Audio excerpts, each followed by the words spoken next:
thèse porte sur les programmes de police communautaire mis en place en Amérique latine dès les années 1990-2000. J'offre une comparaison entre le Brésil et le Mexique où je propose de comparer à échelle locale la mise en place concrète et pratique de certains de ces programmes dans des quartiers populaires urbains. Au Brésil, je me suis concentrée sur la ville de Rio de Janeiro où j'ai comparé la mise en place des unités de police pacificatrices dans 2 favelas. Une favela de la zone sud de la ville, zone touristique et aisée, et une favela de la zone nord de la ville, zone plus populaire. Au Mexique, j'ai également comparé la mise en place d'un programme, le programme des Cuadrantes, un programme de police communautaire également, entre 2 localités.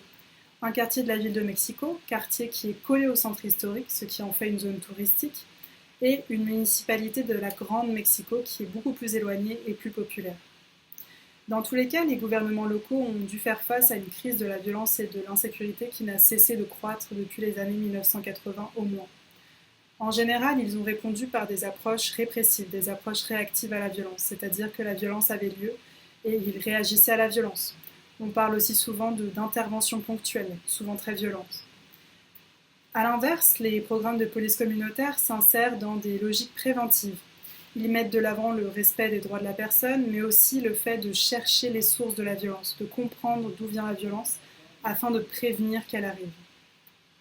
Souvent, les programmes de police communautaire comme les programmes de sécurité publique sont évalués à partir de certains indicateurs, des taux de criminalité, des taux de violence, des taux de satisfaction par exemple. Toutefois, ces taux ne prennent pas en compte les pratiques du quotidien sur le terrain. Ils ne prennent pas en compte les relations entre la police et la société, ou en tout cas pas de façon profonde.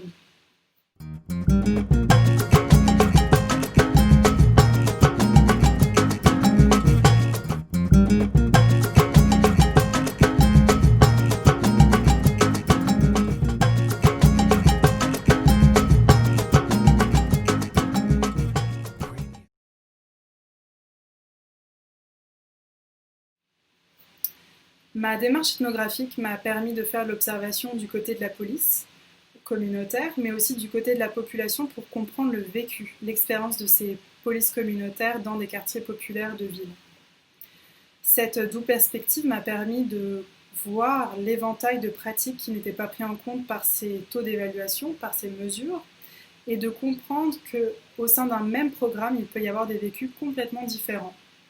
Ma thèse propose alors, premièrement, de dévoiler ces pratiques et de dévoiler l'éventail de variations d'un même programme au sein d'une même ville, et dans un second temps, d'expliquer quelles sont les sources de cette variation, pourquoi ça varie, quels sont les facteurs qui font varier cette variation.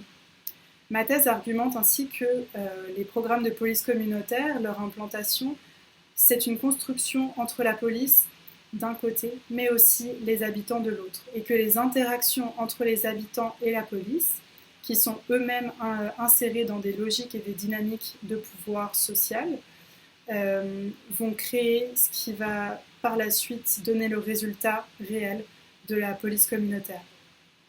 Ma thèse argumente ainsi qu'il est important de regarder au-delà des taux chiffrés et des taux utilisés pour évaluer les programmes de police communautaire.